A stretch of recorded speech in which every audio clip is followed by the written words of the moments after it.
नमस्कार, सुवर्णा स्वादिष्ट रेसिपीमध्ये आपले खूप खूप स्वागत। आज आपण साबुदाण्याची खिचडी कशी बनवायची, ती मौसूद कशी होईल आणि ते टेस्टी चवदार कसे सगळे आवडीने कसे खातील या पद्धतीने आपण ही खिचडी करणार आहोत। चला तर आपण त्याचं साहित्य पाहूयात। या ठिकाणी मी 3 वाट्या साबुदाणा भिजवून घेतला। हा रात्रभर भिजत ठेवला होता। त्यासाठी सर्वप्रथम काय केलं, साबुदाणा धुवून घेतला आणि त्याच्यात साबुदाणा बुडेल एवढं पाणी घालायचं। या ठिकाणी मी 2 वाट्या पाणी घेतलं, त्यामुळे साबुदाणा छान मौसूद भिजलाय। आणि या ठिकाणी मी 2.5 वाटे शेंगदाण्याचा कूट घेतला, म्हणजे पाव किलो शेंगदाणे या ठिकाणी मी घेतलेले आहेत। शेंगदाणे भाजून घेतले आणि त्याचे सालं काढून मिक्सरमध्ये बारीक करून घेतले आणि एक 5-6 मिरच्या घेतल्या। मिरच्या तुम्ही तुमच्या आवडीनुसार घ्या आणि 2 बटाटे उकडून सोलून घेतलेत, त्याच्या फोडी केल्यात।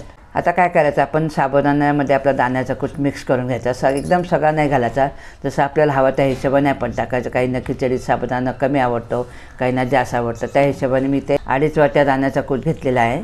तो आता मी थोडा थोडा करून मिक्स करून घेते।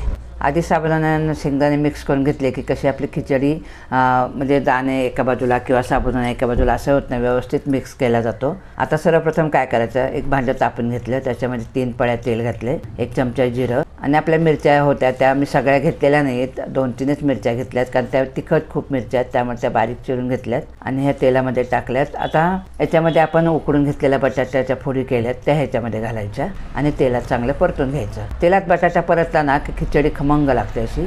आता याच्यामध्ये आपण साबुदाणा घालायचा। आता याच्यामध्ये मी चवीनुसार मीठ घालायचं, मी मोठा चमचा भरून मीठ घातलं याच्यामध्ये। साबुदाणा शेंगदाणे मिक्स करून घेतला की खिचडी आपली लागत नाही किंवा एका बाजूला साबुदाणा एका बाजूला शेंगदाणे असं होत नाही। आता याच्यावरती आपण झाकण ठेवायचं। या ठिकाणी मी 5 मिनिटं झाकण ठेवलंय। आता 5 मिनिटं झालेच, आपली खिचडीला बघू शकता चांगली वाफ पण आलेली। आता परत पुन्हा एकदा व्यवस्थित मिक्स हलवून घ्यायची खिचडी। आता याच्यामध्ये साखर घालायची, तुम्ही तुमच्या आवडीनुसार घाला। मी या ठिकाणी 1 चमचा साखर घातली। काहींना गोड अशी खिचडी आवडते, मग त्यांनी जरा जास्त वाढून टाकली किंवा त्यांच्या आवडीनुसार टाकली तरी चालेल। काहींना गोड अजिबात आवडत नाही, मग त्यांनी साखर नाही घातली तरी चालेल, असं काही नाही। आता पुन्हा एकदा 2 मिनिटासाठी आपण झाकण ठेवायचं।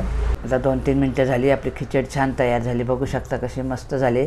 आता याच्यावरती आपण कोथिंबीर घालणार आहे। या ठिकाणी तुम्ही कोथिंबीर खात नसाल तर नाही घातली तरी चालेल। तर आता कशी वाटली आपली साबुदाणा खिचडीची रेसिपी ती कमेंट करून नक्की सांगा। व्हिडिओ आवडली असेल तर व्हिडिओ लाईक करा, कमेंट करा, शेअर करा आणि आपल्या सुवर्णा स्वादिष्ट रेसिपीला सबस्क्राईब केलं नसेल तर नक्की सबस्क्राईब करा। धन्यवाद।